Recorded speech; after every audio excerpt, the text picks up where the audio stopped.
Hello, everyone. You're welcome to Across Borders, and my name is Angela Ochu-Baiye. Today, I'm going to be having a conversation with an interesting guest in the studio who I will be introducing to you shortly. And our conversation is going to be centered around the impact of COVID-19 lockdown and the rise in gender-based violence in Nigeria. The impact of COVID-19 lockdown and the rise in gender-based violence in Nigeria. I'll be introducing my guests shortly. Stay with me, don't go away. I'll be right back.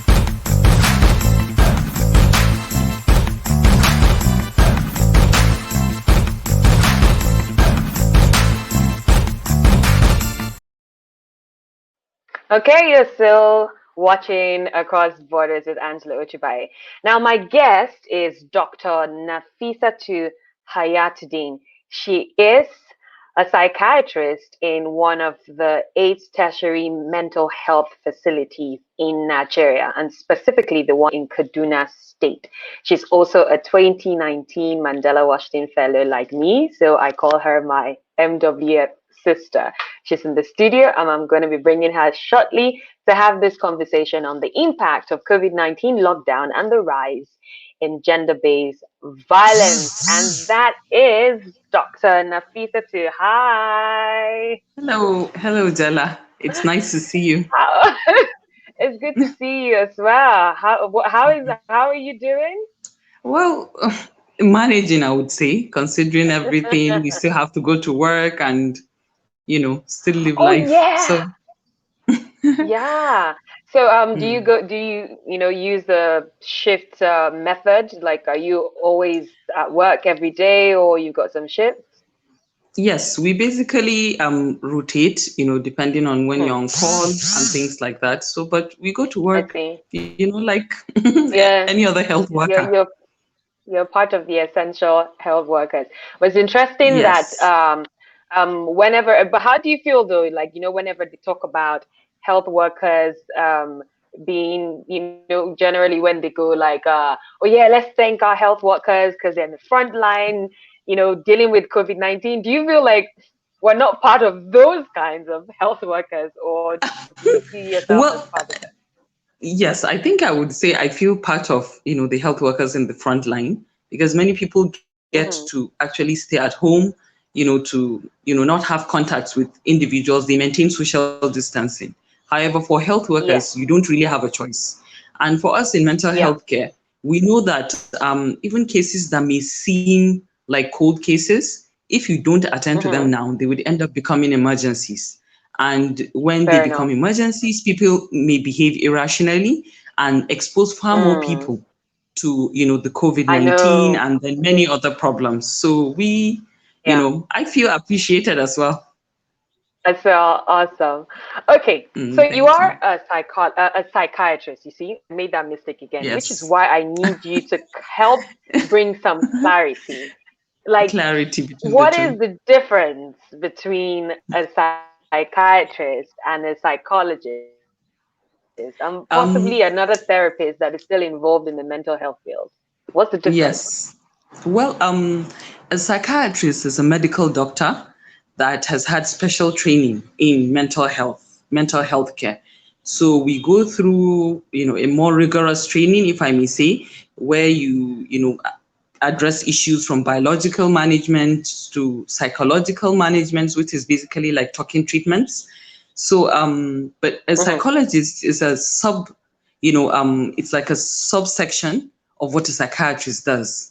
They are primarily Hmm. trained to address issues when it comes to psychotherapy, how you understand how the mind works, basically, when it Yeah. comes to psychological issues, not just they aren't trained as medical doctors.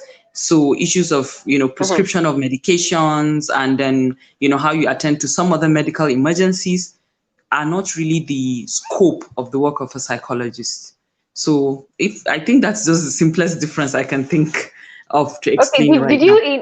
did you just tell me in a subtle manner that psychiatrists are here and then psychologists are here? I No? well, I would have to say yes. in that case. It's just Okay. the training is different. There's a difference in the training. That's Okay. basically what it is. Yes. I see. Because there's always that clash. I hear a lot that there's a clash between Yes. doctors and nurses. Doctors want to And show that, yay, we are like the we are trained ones, and superior. nurses are like, we spend more time. Aha. Okay. Thank you for Mhm. that. Thank you for that clarification there. Okay. So Thank when you. you heard you're in Kaduna State, and Kaduna State was Yes. very unique in the way it Yes. handled at least the first set of lockdown.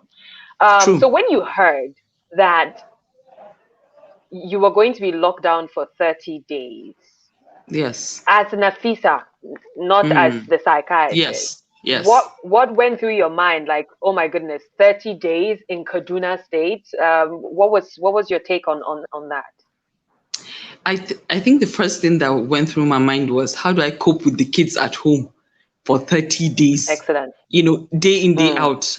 As a mom, that was my first concern. I was like, how do we survive this? And then, yes. it now expanded to thinking about how, others around me, my relatives, my neighbors, how people were going to cope with, loss Hmm. of livelihoods. And a lot of people live by daily incomes, wages. They have to go Yeah. out, look for what to eat for that day, and then, Yeah. to take care of themselves. So those were the things that started just running through my mind. And I was like, no, this is going to be really hard on a lot of people. It's going to Okay. be really But then, challenging for many people. ah, Yes. so now as Nafisa, the psychiatrist, Yes. Mm. how did that fly with you with the 30 days lockdown? The first thing I think I thought about as a doctor was my patients. I was like, I Okay. have so many patients coming from out of town, coming from remote local governments in Kaduna, that people that drive 4 or 5 hours to get to the hospital. Some have to come a day earlier. I started thinking, what would they do? How would they get medications? How would they remain healthy, remain sane, and Mm-hmm. be able to actually weather the storm of the lockdown? And, Mm. we immediately swung into action, got to the hospital, looked at, okay, how do we ensure that, we still offer services as much as possible, Yeah. to our patients, to those that need it. So, and then, we decided very early on, many hospitals in Kaduna actually, locked down, should I say, or scaled down their services to just emergencies. Yeah. But we didn't do that. We understood that, Mm. mental health care is very, very vital for survival of any Interesting. society. Yes, and we know what, we've had previous, lockdowns in Kaduna, if I may say, from Yeah. the ethnic violence, and Trust clashes me, like that. I'm getting to that. Yes, and Yeah, go we've ahead. seen we've seen the impact of Yeah. such brief periods of lockdown, what it does Hmm. to our patients, because they are not able to access care. And so it Yeah. makes it, and our medications are not readily available, especially in remote Mm. locations or villages. So Mm. our patients end up not being on medications, and that they pay a very heavy price, because Price when they on that. Yeah. relapse, it becomes unbearable for many relatives to actually cope with them at home. It becomes Mm. necessary for them to still, try, despite the risk, to still fly the roads, come to the hospital, pay money for them to be cared for. So it gets, astronomically difficult for people. So, and then, we decided to just continue our services. So we continued, seeing, routine patients coming in for the clinic. Anyone that walks into the hospital would get to be seen. So those were some of the things we did.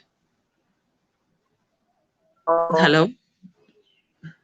yeah. Hello? Losing quality on.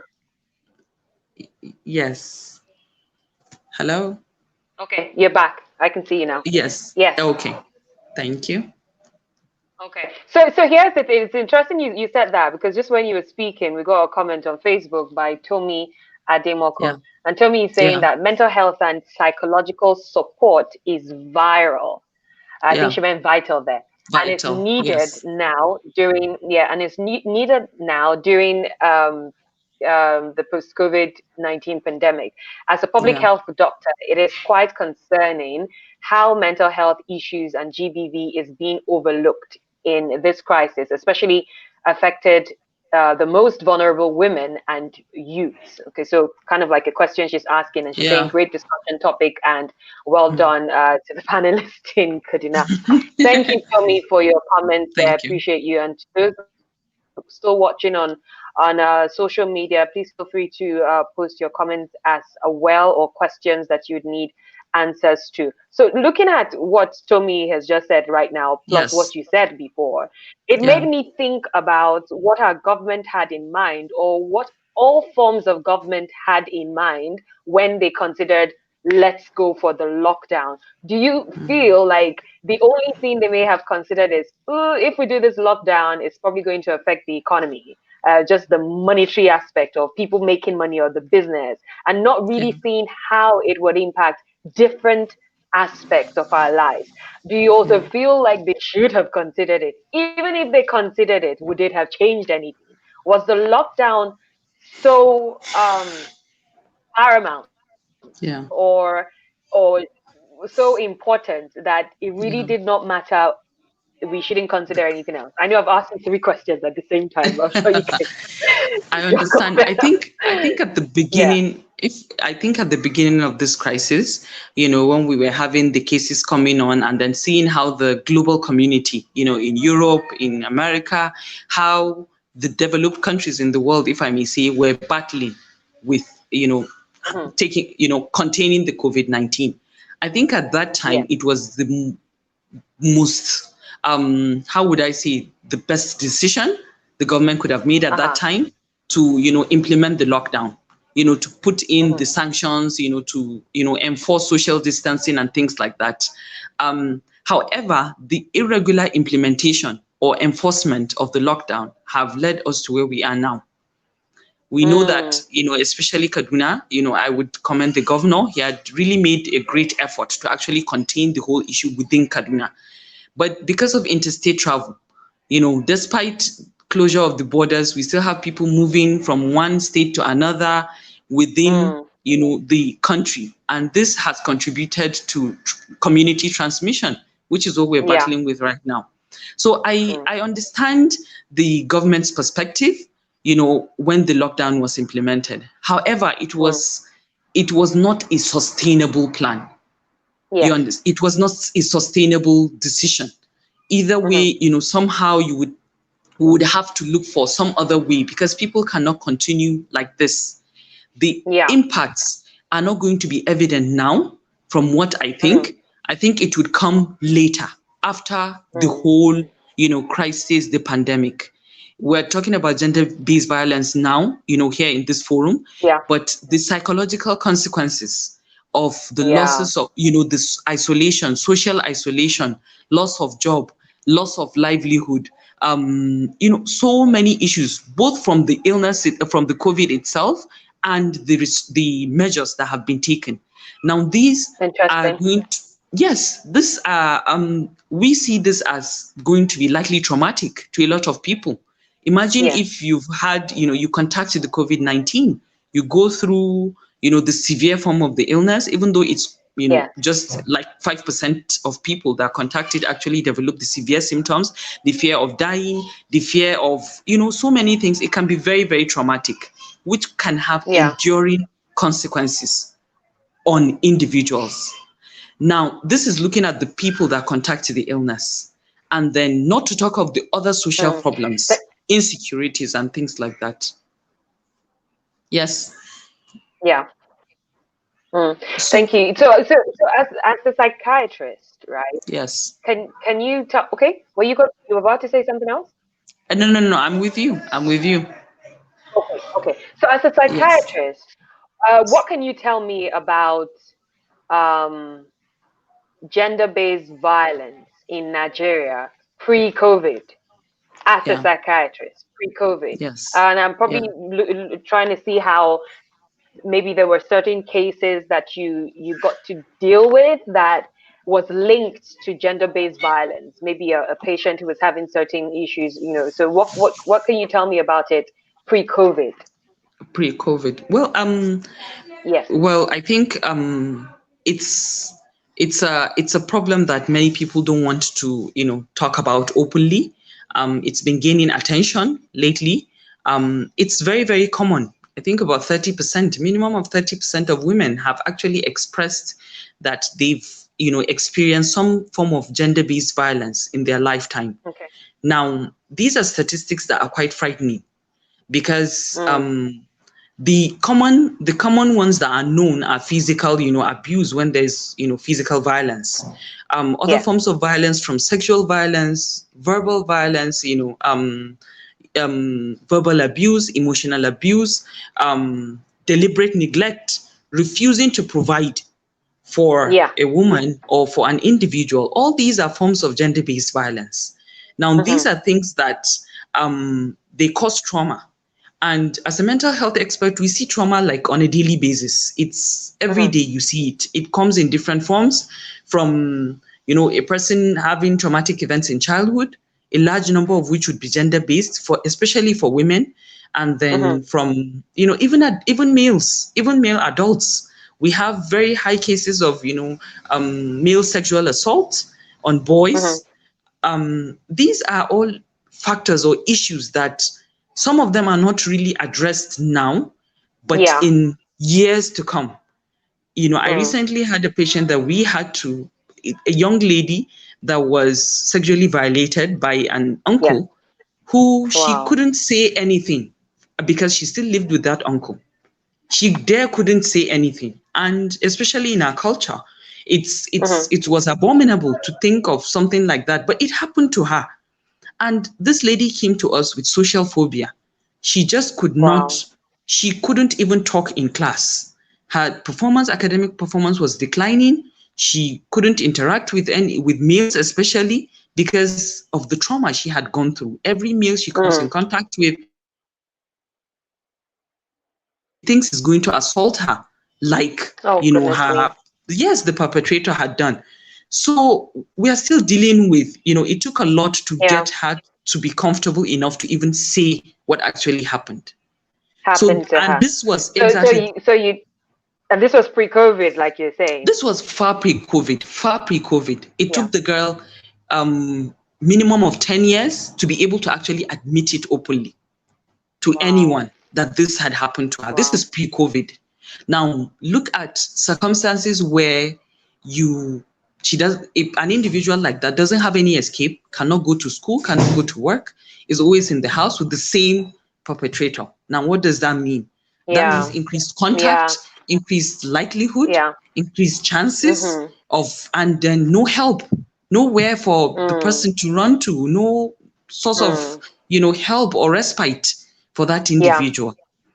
It's really sad. It's really sad. I mean, I think I would like to believe that it's even recently in Nigeria, the mental health issues or Yes. even okay, let me talk about mental health first. Yeah.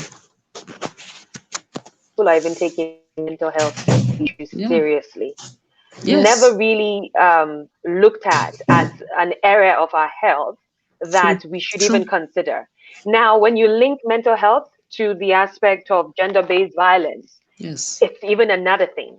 And also recently as well, it's in Nigeria that we started to see the rise in different advocacy groups coming up to say, we need to do something regarding gender-based violence and everything. So Yes. now with that attention that is coming in, and then you now suddenly have COVID-19 that is now locking everybody back into the Back same in. spot. Yes. It's almost like a clash. And even Yes. when people are becoming comfortable in speaking out to psychiatrists and psychologists, Yes. now we're taking them back again to a place where they're probably going to be considering, should I have done this or should I not have done that? True. It's really, really sad. We're going True. to take a short break. We'll come back and I will continue with more questions. I'm in the studio with Nafisa, and she's a psychiatrist. And we're talking about the impact of the lockdown, the effect of the lockdown, and the rise in gender based violence in Nigeria. But stay with us, we'll be right back.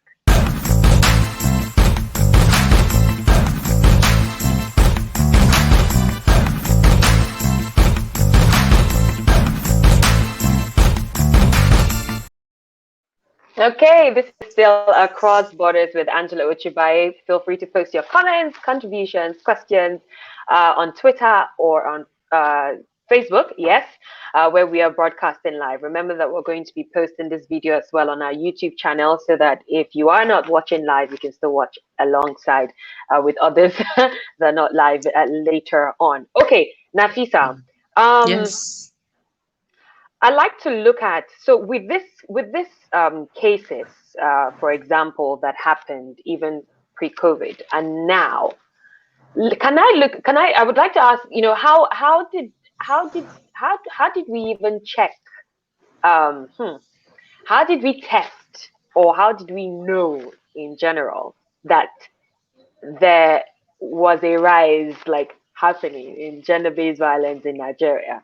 What was our mechanism of going about it? Yardstick. And I think, and yeah, thank you, yardstick. And I think you can also link this as well, because I know that there was a survey that you got involved in recently. I know that the data has not been collated yet, but if you could Yes. just link that to that aspect, how did we check? What was our yardstick? Please go ahead. Ye- Yes, I would say, considering the COVID, lockdown, a bunch of my colleagues, I am not directly involved in the survey, in the design of the survey or the investigation.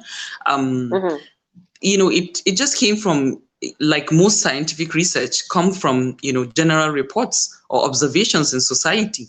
There Mm-hmm. was an increase in social media reports, about incidents of violence against women. So many videos were, Yeah. went viral on social media.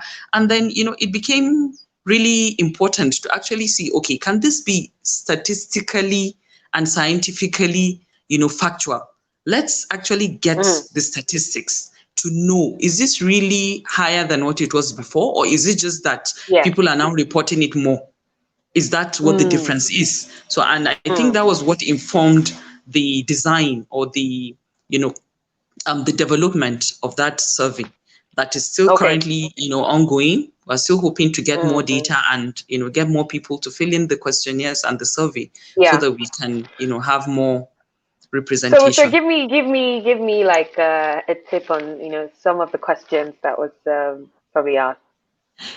Well, the range, of the questions go from how, our experiences since the lockdown have been put in place, regarding our, spouses, to explore for intimate partner violence, the Mm-hmm. degree of what we consider our relationships. Are they any better? Are they worse? Since the lockdown started, how are we Mm. coping with all, the baggage, should I say, the emotional baggage or the physical Yeah. violence that is currently in place that we're going through, what resources were we reliant on in the past, and then are they still Yeah. available currently during the lockdown? Mm. So those are some of the, Yeah. Okay. items we're Excellent question. exploring. Always been concerned about structures people who are involved or people who have been um, people who have been what do you call it, victims of gender-based violence. Yes. It's one thing to say come out and come Yeah. out and speak out and speak out. It's another thing to say, if you come out and speak out, this is how we're going to support you, and this is what you can do about it. And I'm a Yeah. bit concerned about structures to some extent that is available, especially in the northern part of the country. I'm from the True. north as well, so True. I'm very concerned. I'm like, you keep True. saying speak out, talk out, and do everything, but Yeah. where do you expect this The women or person to whoever go has to. been involved, where do you want them to go Yes. to? Because True. it's a crucial question that we have to ask, and I guess this also leads me to my other question in asking you, where does culture and religion stand or play? How does it play a part in gender-based violence? If you want to take culture, if you want to take religion, it's fine, whichever one you feel comfortable in speaking about. Yeah. What role does it play in gender-based violence? I think a very, very important point you raised. It's not enough to ask the person to do something about it, but what options do they have? Do they have a backup plan? Is Mm, there somewhere safe for them to be in, considering the COVID lockdown? Where do you want the person to mm-hmm, go to? These are all issues that have been raised repeatedly, and I think it's never too much We still need to protect, Mm. our sisters, our siblings, our people going through violence of whatever form. Now, regarding the whole Yeah. issue of culture, if I may say so, I Please. think culture had kind of contributed to where we are currently with Mm. issues of gender-based violence, because we know we live in a patriarchal society that Mm-hmm. gives the man an upper hand over a woman.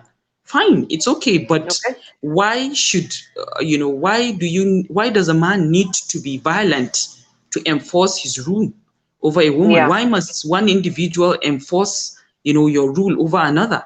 It's An Mm-hmm. individual is not a government. It's not a Yes. government. It shouldn't be that way. Now, I think a large number of, our women were raised in those patriarchal societies. So it was drummed into us when we were very young that we are Mm-hmm. inferior. We have to take whatever is no matter how it's served, we have Yeah. to accept it. And then I think that is still being bred by, Mm. the older generation of women. They still see Mm. it as that is the norm. So you have to take it as a younger woman. You have to Mm. tolerate it. Some of us grew up in settings where, gender-based violence was there. People Yeah. that, have gone through violence as children are likely to be violent also as adults. We know that Yes. scientifically.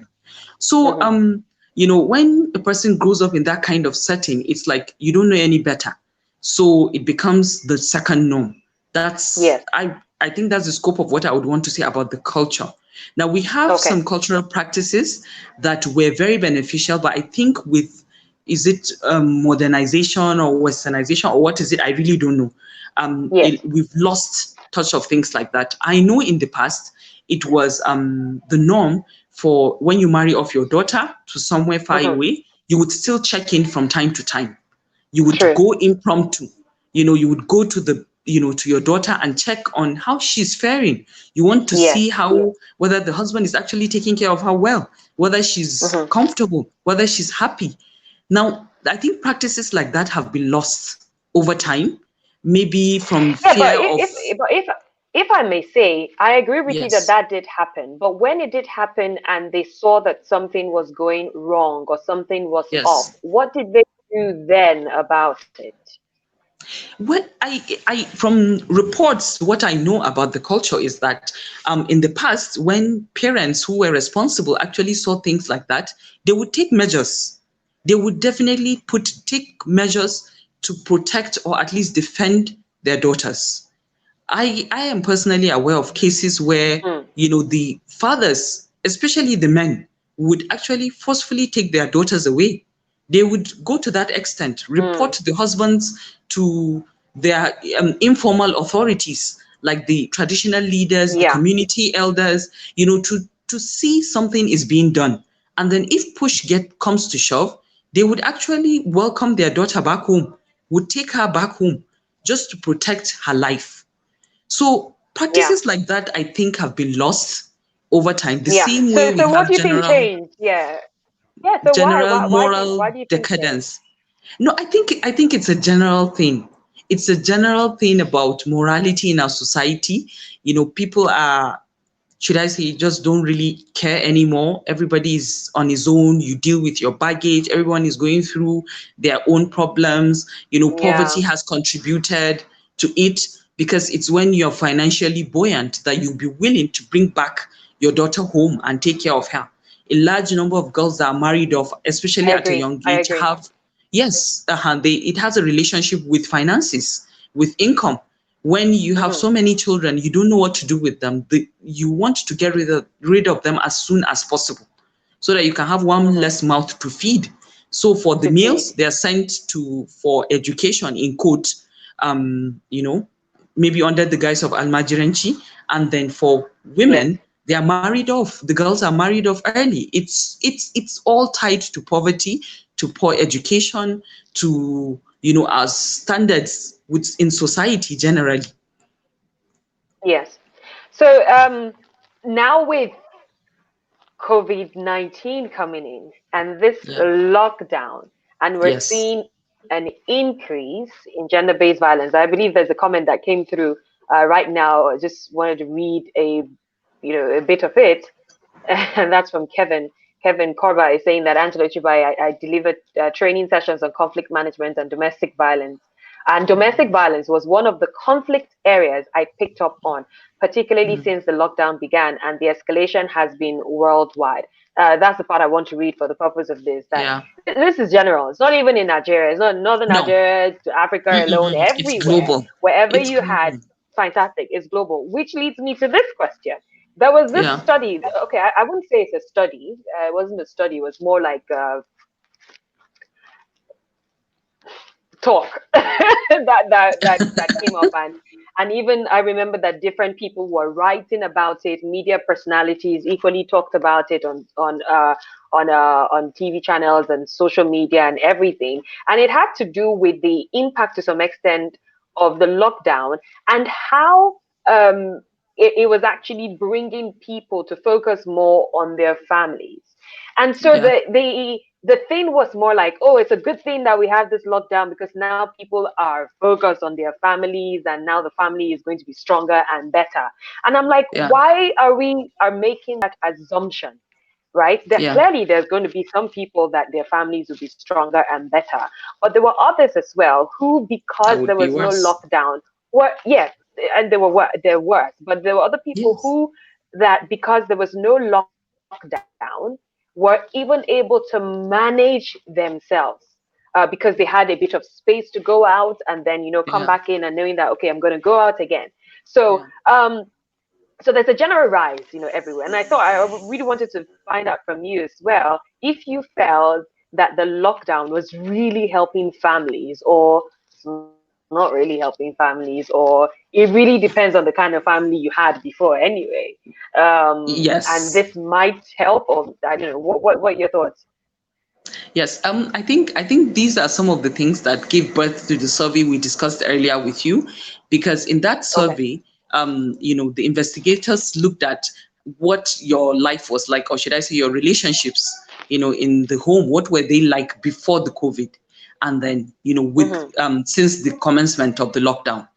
Now it's to compare, the Yeah. situations where are things really getting better for individuals, or are they getting worse? Mm-hmm. So those are some of the Mm. issues that survey looked at to see what would come out. So we might have to wait to see whether it's actually an improvement. However, I know of, personally, this is just an anecdotal observation, if I may say so, Okay. that Please. I know of couples that have, since the lockdown, have sought professional help using helplines, that even though they are very scarce, but they've reached out to helplines, mental helplines that have, assisted them in improving communication since the commencement of the lockdown. And things are actually looking up for those families. The lockdown has provided an opportunity for them to Excellent. get rid of all distractions and really focus on their relationships and see how they can come out of this better and Mm. stronger. So we will just have to wait for the survey, Fantastic. to get real facts to know whether it's the Again, lockdown has been beneficial. I am looking forward to that. I remember taking part of it, and when I was answering some questions, I was like, "Yes, it's a good question. Yes," and all of that. So that's really good. Thank you very Thank you much. very Now, much. we're going to be wrapping this shortly, um, Yeah. but I guess for me, I kind of like want to do I like to do projections. So we get this Yes. survey back and we realize that, wow, this is the situation right now. It is terrible, it's bad, is this, is that. The question Yeah. is, what next? What are we going to do about it? Does this, True. what's the, are we seeking our government to look at different kinds of policies? What are we going Yes. to do, about this? Yes, I think a large chunk of the whole, management of gender-based violence in Nigeria has been left to the civil society groups. The Mm, non-profit organizations are the ones championing this cause. Now, yes. it will not be enough to actually deal with the magnitude of the problem. I told you on average Mm-hmm. about 30%. Now look at 30% of women in Nigeria. That is a lot. Mm-hmm. How many NGOs do we Yeah. actually have? And the distribution of the NGOs, the resources, what do they have in place to actually take care of this? Mm. So it has to come from government. Government is one that is Mm. tasked with the responsibility of actually taking care of the citizens, to provide services for Yeah. the citizens. So it will not be enough for, NGOs are doing what they can do, and civil society groups, they're doing what they can do, and we commend them for that, and I applaud them for the bravery, the Mm-hmm. courage that they're actually doing. But it needs to be Mm-hmm. harmonized. It has to be harmonious, well oiled.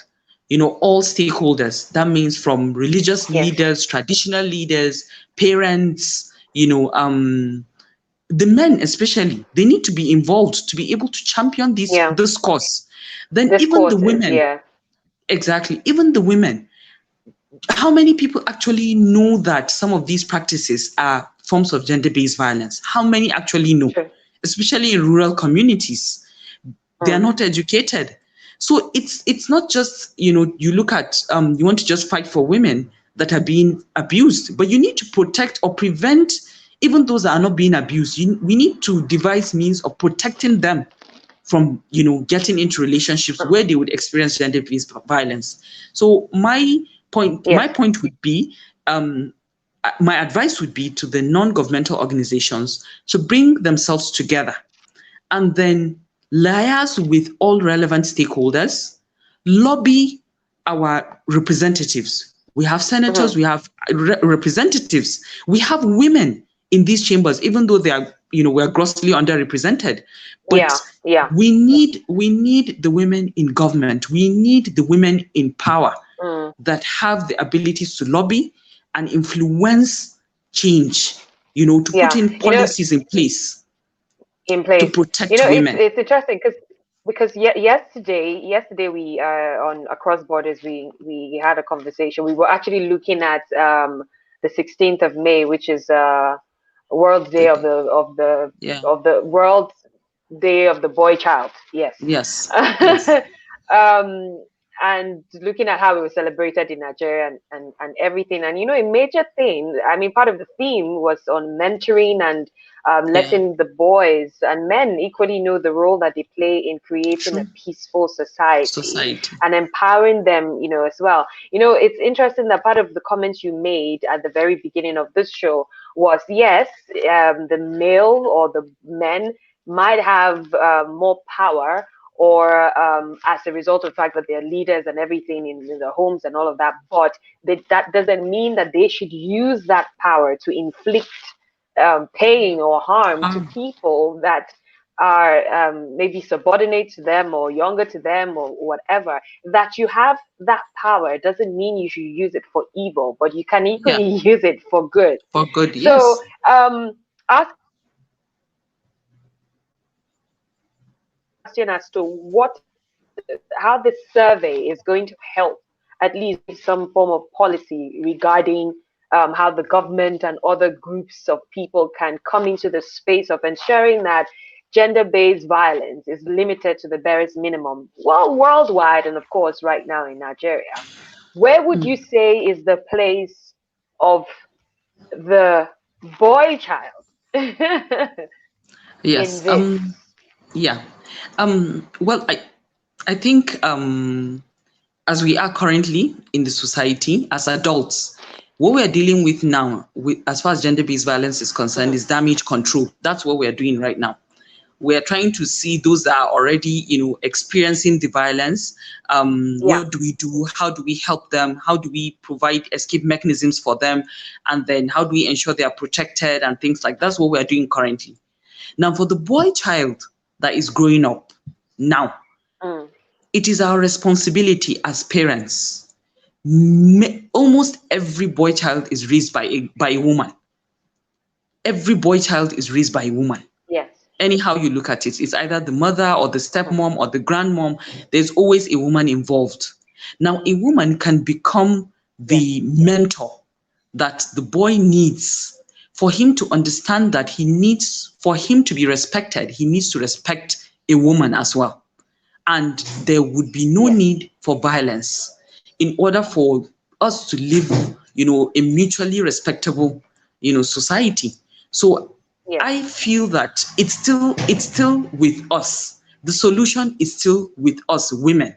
We are the ones that raise these boys Wow. to become men Wow. that become violent to our sisters and our daughters. So it is our responsibility to make sure that Okay. we raise boys, we raise men that would be Okay. responsible, would be able to hold their Can own I? weight.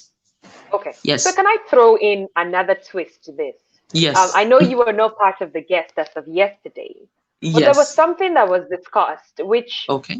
is interesting that there's kind of like a clash right now. So you are Yeah. saying that since women raise boys, it's also their responsibility to some extent to teach these boys how to treat Mm. women, right? Now, Yes. as of yesterday, you agree? Yes, that's fine. Now, as of Mhm. yesterday, part of the discussion was that men have to raise the boys and not the women. Of course, women would raise because they're the children, but Mm. I mean, we give birth to boys and girls. But the discussion was if that there's an extent, right, to which a woman can raise a boy, that the father needs to play a very crucial role in the life of the son, because most times we tend to push the responsibility of raising a child to the mother. Mm. But it is supposed to be balanced, both the father and the mother. Mm. So if the father is more involved, so that was the notion, it's like if the father is more involved in the raising of his son, to some extent there is a way certain trainings would be more entrenched in this boy than what the mom is probably saying. So for example, when Yeah. you see a man coming into the space and talking to another man as to how to treat a woman, to some extent it's taken seriously. When a Yeah. woman is the one telling a man how to treat a woman, it just seems like, what do you know about it? Yeah. Right? And and then there's that clash again when you see a lot of women say, no, this is we're fighting for our rights and everything. And Yeah. then it might not be taken seriously, but when a man comes up to say, do you know what? We need to listen to the women are doing blah blah blah, it's taken seriously. Yeah. Yeah. So are we not, shouldn't we bring more men into that space of raising boys as opposed to still pushing more on the women? You need to raise your sons this way. Because there's so much a woman can do to her son. I get your point. Yes, That's I fine. get your point. No, no, no, no. I get your point and I understand.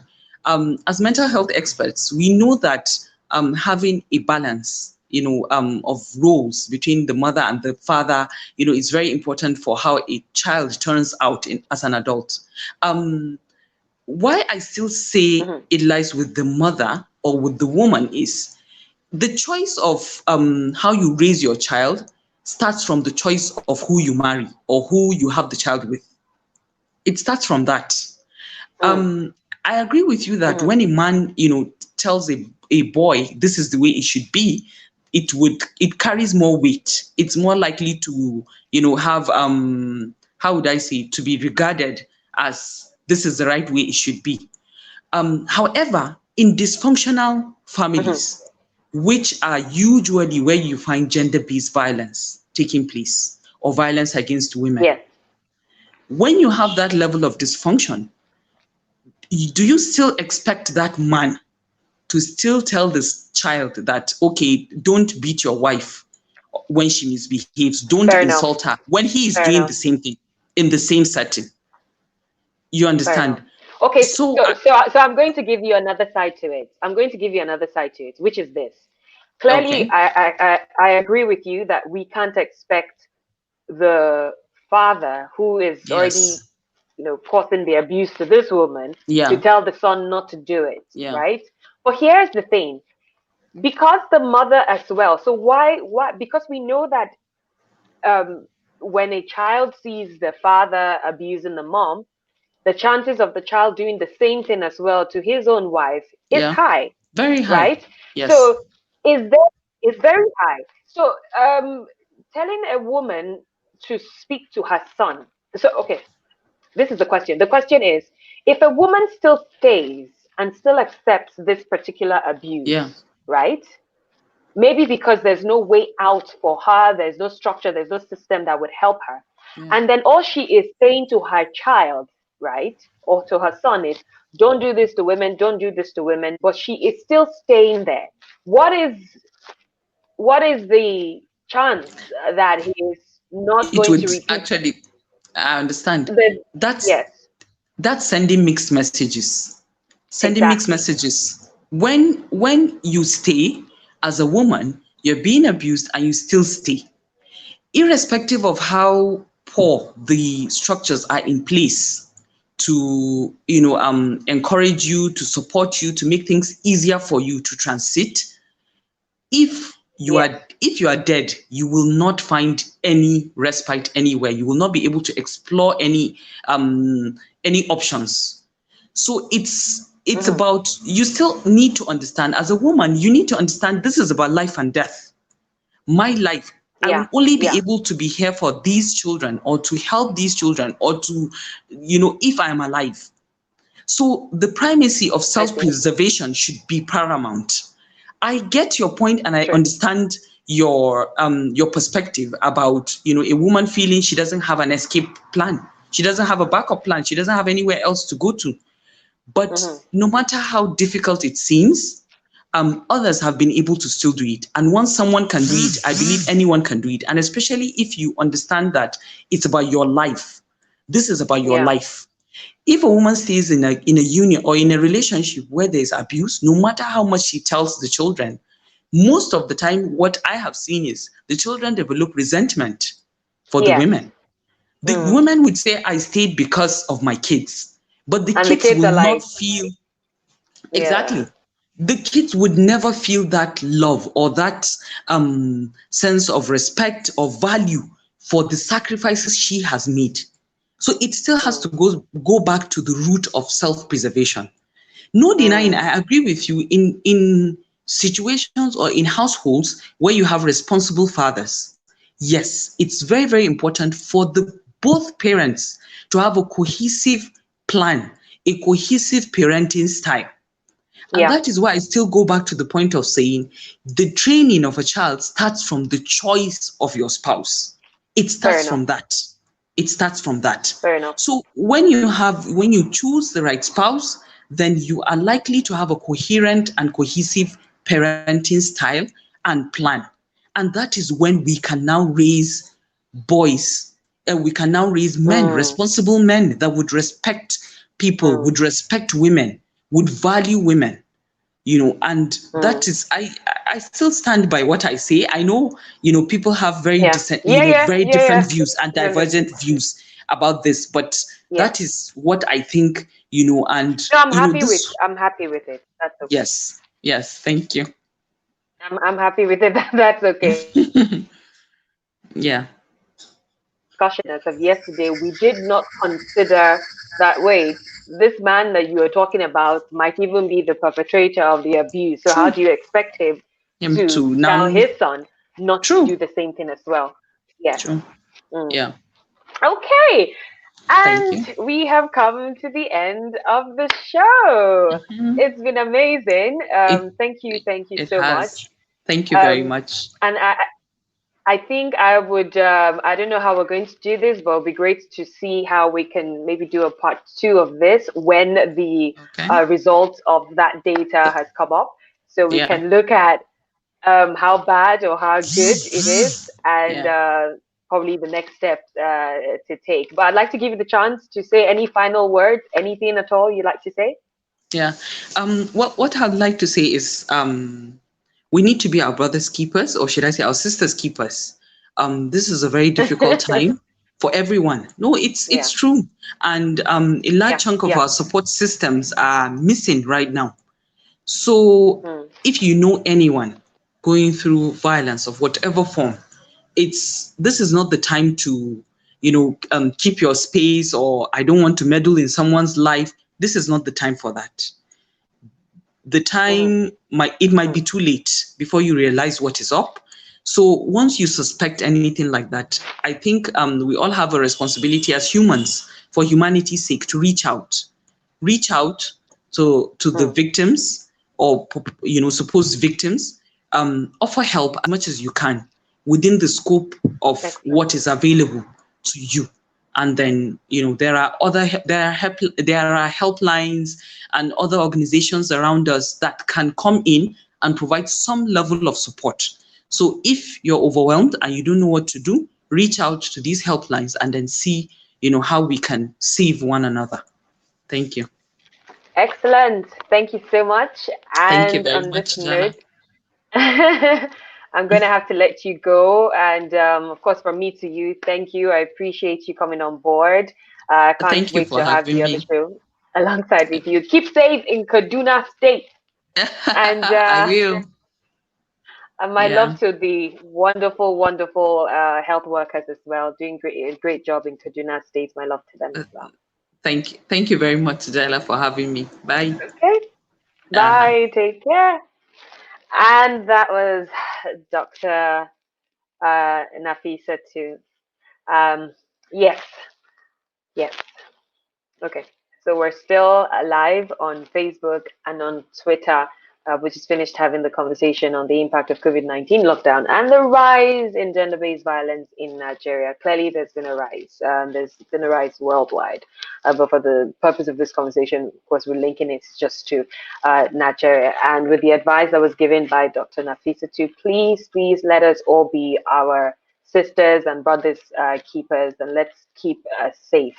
Let's keep safe all through during this period. I'd like to say thank you to my audience watching. Remember that Across Borders happens any day, any time. There's no set time because each of the guests that we're bringing on board are in different time zones, and it all depends on when they are available for us to have this conversation. Remember that we are going to be uploading this video on our YouTube channel, so please check it out, and that's Across Borders on YouTube. You'd see the other shows that we have had for the past 1 week. Right.